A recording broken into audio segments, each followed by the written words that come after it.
So hello everyone. So this is a question which I have taken from the GATE 2018 Life Sciences question paper. So this is a question number 9 from biochemistry section, and this question states that the NADP plus molecule required to completely oxidize one molecule of glucose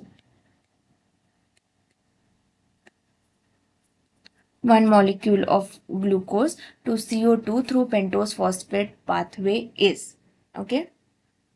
So NADP plus molecule, it has been asked. Okay. So this pentose phosphate pathway, was let's understand what it is. So it is also known as hexose monophosphate shunt or HMP or pentose phosphate pathway or phosphogluconate pathway. It is an alternate pathway to glucose oxidation. Okay, so the enzyme of this pathways are located into the cytosols, and uh, it has two primary function. This pathway has two primary function. First is to provide NADPH for reductive biosynthesis of the fatty acids, and also to provide the ribose 5 phosphate. So first thing is provides the NADPH, what is used or utilized in the fatty acid synthesis, steroid synthesis. Okay, and then it also provides us ribose 5 phosphate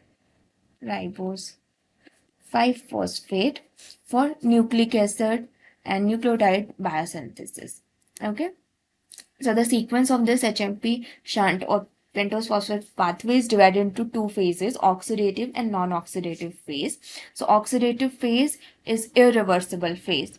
Okay, so we have this oxidative phase firstly, which is irreversible. So the glucose 6 phosphate dehydrogenase, it is an NADP dependent enzyme that converts the glucose 6 phosphate to 6 phosphogluconolactone, this one.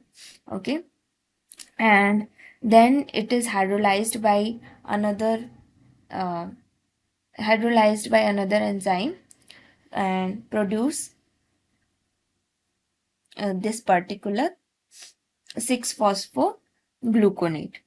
Okay, so then it produces a 3 keto 6 phosphogluconate, which then undergoes decarboxylation, okay, to give the ribulose 5 phosphate. So the net result of the oxidative phase is generation of the 2 moles of NADPH here.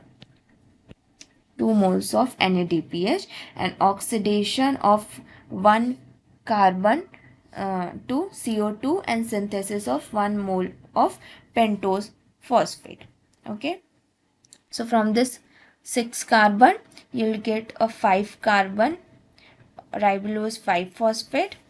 Okay, and one CO2 is released and 2 NADPH molecules are being produced. Okay, so it is important to note that in pentose phosphate pathway, oxidation of glucose 6 phosphate utilizes NADP plus rather than NAD plus that produces CO2, whereas glycolytic processes utilizes the NAD plus. Okay, NAD plus, and does not produce the carbon dioxide. Similarly, no ATP is generated in the pentose phosphate pathway, whereas it is a major product of glycolysis. So if you have to differ this pentose phosphate pathway from the glycolysis, these are the major differences. Okay, so in glycolysis,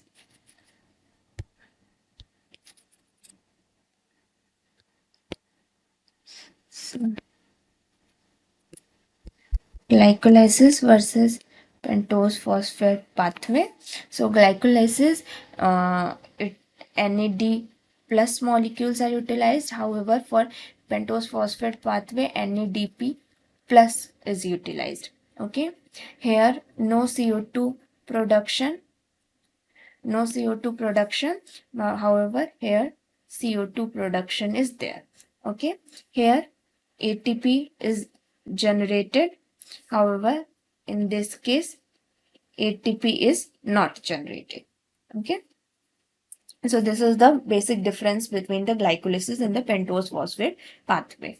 Okay, and then it has the other phase, which is non-oxidative phase, which is reversible. And in the oxidative phase, three molecules of glucose 6-phosphate give rise to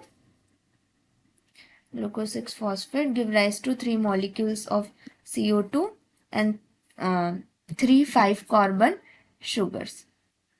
Okay, and these are rearranged, and this 3,5-carbon sugar is rearranged to regenerate 2 molecules of glucose 6-phosphate and 1 molecule of 2 molecules of glucose 6-phosphate and 1 molecule of this glyceraldehyde 3-phosphate.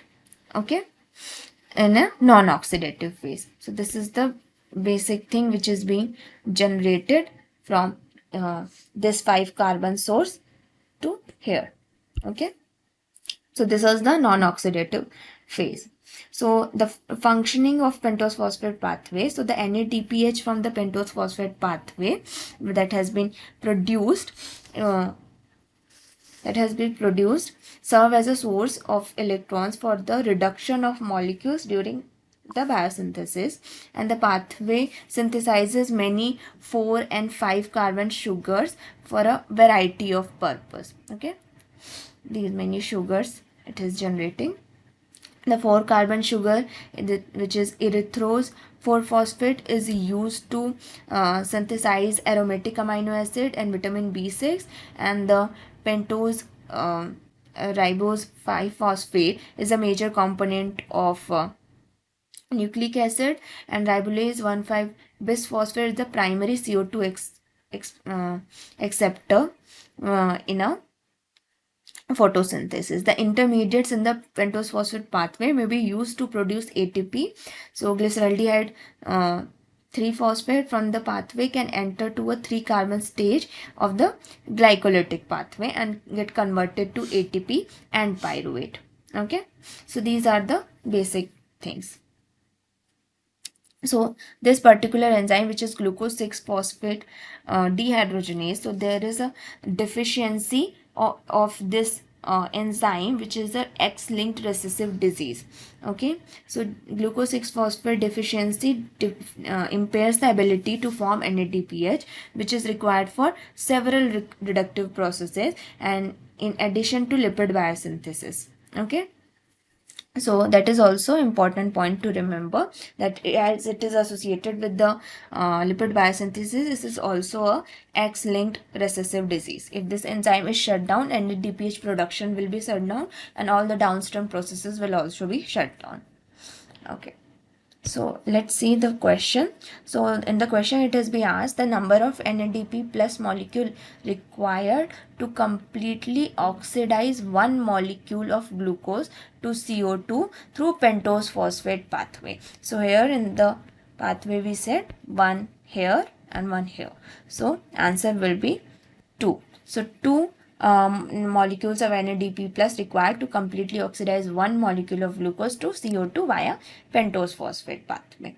Okay, so this will be the answer, and this is my NPTEL reference where you can study the pathways in detail. Thank you.